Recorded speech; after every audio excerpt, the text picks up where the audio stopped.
సింహరాశి వారికి ఈ వారం మిశ్రమ ఫలితాలు గోచరిస్తున్నాయి. ఇంటా బయట చెప్పుకోదగిన స్థాయిలో ఇబ్బందులు ఉన్నా కూడా అవి మీ వరకు రాకుండా చూసుకుంటారు. అయితే డబ్బు విషయంలో కొన్ని జాగ్రత్తలు తీసుకోవాలి. అప్పులు ఎక్కువగా ఉండే అవకాశం గోచరిస్తోంది.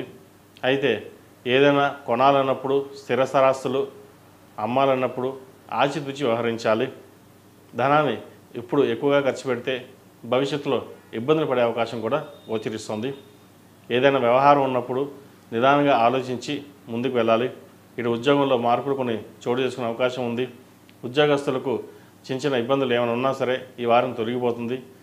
పేరు ప్రఖ్యాతులు లభించే అవకాశం కూడా గోచరిస్తోంది. ఎన్ని పేరు ప్రఖ్యాతులు ఉన్నా ఇంట్లో వారితో మనకంటూ గుర్తింపు లేదన్న భావన ఎప్పుడూ ఏర్పడుతుంది. నలుగురిలో మంచి పేరు ప్రఖ్యాతులు ఉంటాయి, కానీ ఇంట్లో వారితో మటుకి మీరంటూ ఏమీ పనికిరాని వారని, మీకు ఏమీ తెలియదని ఒక భావన కూడా ఏర్పడుతుంది. సరే, అవన్నీ పక్కన పెట్టి మీరు చేయాల్సిన బాధ్యత సక్రమంగా నిర్వర్తిస్తారు. ఇటు కుటుంబంలో కావచ్చు, అటు ఉద్యోగంలో కావచ్చు, మీ వంతు మీరు కృషి చేస్తారు. వ్యాపార పరంగా కూడా మంచి లాభాలు తెచ్చే విధంగా ఉంటుంది.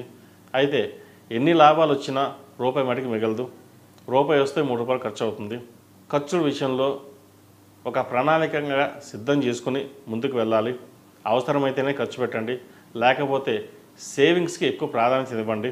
భవిష్యత్తు దృష్టిలో పెట్టుకుని మీరు ఇప్పటి సేవింగ్స్ చేయగలిగితేనే భవిష్యత్తు ఉపయోగపడుతుంది, లేకపోతే అప్పులు ఉండే పరిస్థితి గోచరిస్తుంది. విద్యార్థులకు కాలం అనుకూలంగా ఉందని చెప్పచ్చు.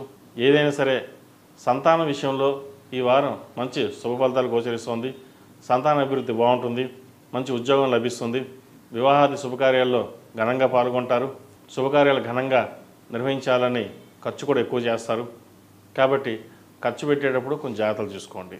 అలాగే గవర్నమెంట్ ఉద్యోగానికి ప్రయత్నిస్తున్న వారికి, గ్రూప్స్కి ప్రిపేర్ అవుతున్న వారికి, ఇంటర్మీడియట్ ఎగ్జామ్స్, ఎస్ఎస్సి ఈ ఎగ్జామ్స్ ప్రిపేర్ అవుతున్న వారికి ప్రతి ఒక్కరూ దక్షిణామూర్తి స్తోత్రాన్ని పఠించండి.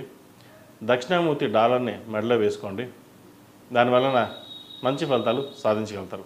ఈ రాశివారు ప్రతిరోజు ప్రతినిత్యం ఓం నమస్తే ఉత్తులతో దీపారాధన చేసి ఒక ఆదివారం నాడు ఎవరికైనా తెల్లని వస్త్రం దానంగా ఇవ్వండి. మంచి ఫలితాలు సాధిస్తారు.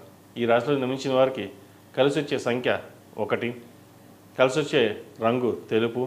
ఏదైనా బయటికి వెళ్ళేటప్పుడు ఆదివారం నాడు కానీ గురువారం నాడు కానీ వెళ్ళండి. మంచి ఫలితాలు సానుకూలపడతాయి. తదుపరి